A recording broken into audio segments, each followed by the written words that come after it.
Hi everyone, this morning a perfect example, just one of the reasons why I love the bush so much. We went out looking for birds, but actually came across lots of different signs of my favourite animal, brown hyena.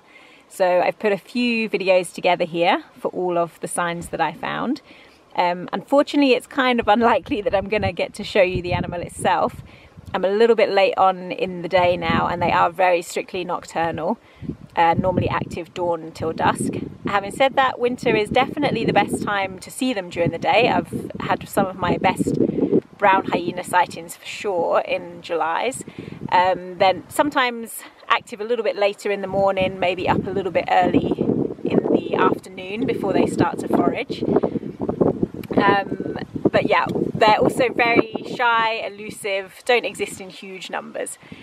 So if I don't manage to get a video between now and getting back to the house, then what I'll do is I'll just add one on at the end of a previous sighting, so that once you've seen all of the signs that they leave behind, then you also get a view of the animal itself. Sorry guys, just before we go any further, I realise I said that wrong. They are not active dawn until dusk, they are active dusk until dawn. So in the nocturnal dark hours is where brown hyenas are busiest, doing most of their foraging. We call it foraging because you can't say that they do their hunting or they do their scavenging, because they actually do both. So if you use the term foraging, then it covers both of those behaviours, both kills that they make for themselves and also the scavenging on dead carcasses. Just found this is really exciting because this is a sign that my favourite animal, the brown hyena, has been nearby. So this is what we call a pasting, more specifically an anal paste, because it comes from a little gland close to the anus of a hyena, and this is used as a scent marking. So this one is very, very fresh. In fact, I would say even last night, because you can see how absolutely bright white that is. And if you were here in person, you could still see it's actually still quite wet as well. And that means that it's very, very fresh, because what happens over time is that turns a kind of creamy colour to brown, and then towards that darker colour that you can see there. So this is basically a brown hyena's way of communicating to other brown hyenas. And you'll see that this grass stalk has actually been used before as well, I would say. And it is a particularly long one. If I just zoom out a little bit here, you can see this is a very, very tall piece of grass. This is one called finger grass. And you can see that that's more than a metre off the ground, actually, that pasting is sitting. Now, that's not because we have giant brown hyenas here on Pidwa, but what happens is they'll basically straddle the grass stalk, if I can just demonstrate that, and they'll bring it down to their kind of level, and then they'll put the pasting on. But the benefit of it then popping up and being so high is that smell will be taken by the wind and travel much further. So this is a way to communicate to other brown hyenas. It may be for members of their own clan to say, I foraged this area, I've taken everything that's valuable or that's any good, so don't waste your time here. But also communicates to other brown hyenas to say, hey, this is our patch, you're not welcome here, you don't belong in this clan. Okay, sorry, the radio interrupted me there. Yeah, so there's the two pastings, and one is the more short-term communicating with your own clan, and the second one is longer lasting. You can see it stays dried on the branch for the grass for a long time, and that stays much longer to communicate to other clans. And you can either feel lucky or unlucky that you're not here, because if you were here, I would definitely be getting you to stick your nose in there, get involved, have a smell. Having explained where it comes from, you can imagine it doesn't smell great. Okay, but a fantastic sign that a brown hyena passed here last night. I'll actually just wander up the road. I'll see if I can find a track for you.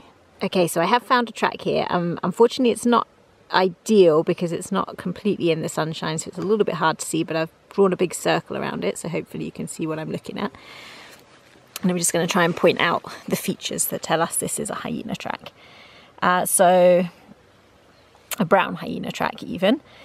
So we can start with the plantar pad. That's basically the equivalent of the part where our fingers join our hands, if you can imagine that.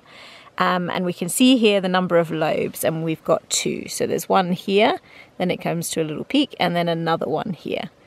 Okay, so there's often a bit of a debate as to whether hyenas are more closely related to canids, which are the dogs, or felids as the cats. In fact, they're their own family altogether, Hyenidae. But in respect to a track, they would be more related to a canid because they just have 2 lobes on that plantar pad. Okay, so the other thing though that makes it nice for a hyena is one of those lobes is always lower. So you can see this one here, and this one comes considerably lower down in the track to show us that that's the plantar pad of a hyena. Then the second very nice thing for hyena tracks, and I'll try to zoom in here, is the outside toes. So we're looking at 4 toes, 1, 2, 3, 4. And we're going to concentrate on these outside ones. And if you can see there, they're like a half moon or a kidney bean shape. And that's another very good characteristic of a hyena track. They do show nails in their track. I think you can see a nail just there. And that makes them different to a lot of the cat tracks. Lions don't show claws and leopards don't show claws. So as soon as we see claws in a track again, we can start thinking of hyenas and the dogs. And then just in this one, this is very nice soft sand, and you can see little pieces here which may indicate to us that it's the track of a brown hyena with their hair, longer hair that protrudes over the paw and leaves its mark in the sand. And the other good indication that it's a brown hyena over a spotted hyena is the difference in size between the front and the back foot. Now this one is a front foot, just based on size. If you remember how a hyena's body shape is much bigger and bulkier at the front, and that's because it has to support the head and those huge jaws that do the crunching of the bone. So they have a much bigger front foot, and in brown hyenas that front foot is almost twice as big as the back foot. And just to really round it off for us, I've even found some hyena scat for you. This isn't particularly fresh, it's very dry and it's already very white. The reason for the white is because, as I just mentioned, hyenas crunch through bone to reach the marrow inside. That's what they love to eat. So as they're crunching through that bone, they take on a lot of calcium, and that's then deposited in the scat.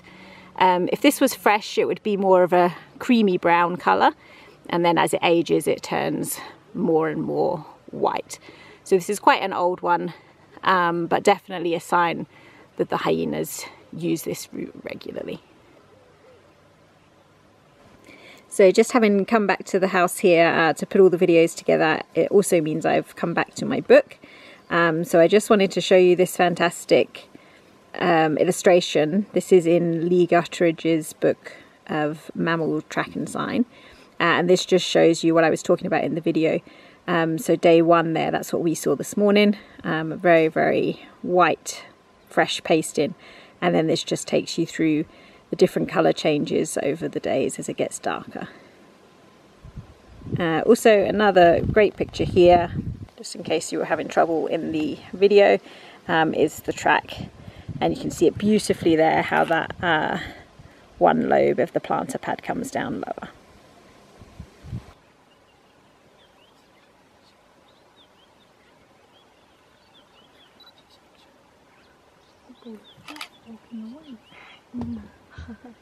Oh my gosh.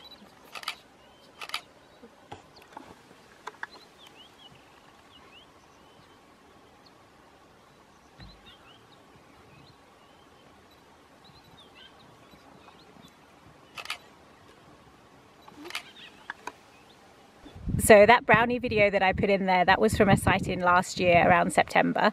The lions had killed a zebra, and we were there the day before and we saw the lions feeding. So we went back the next day nice and early in the morning just to see if we could catch them again, but instead found the brown hyena.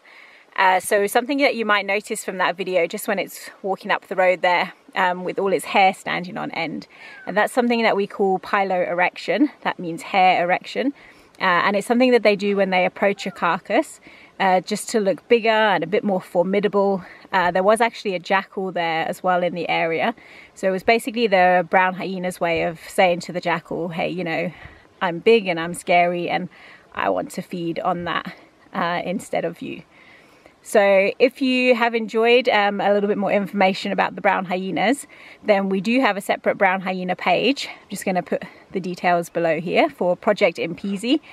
You can join our Instagram or Facebook and follow the lives of the brown hyenas here on Pidwa.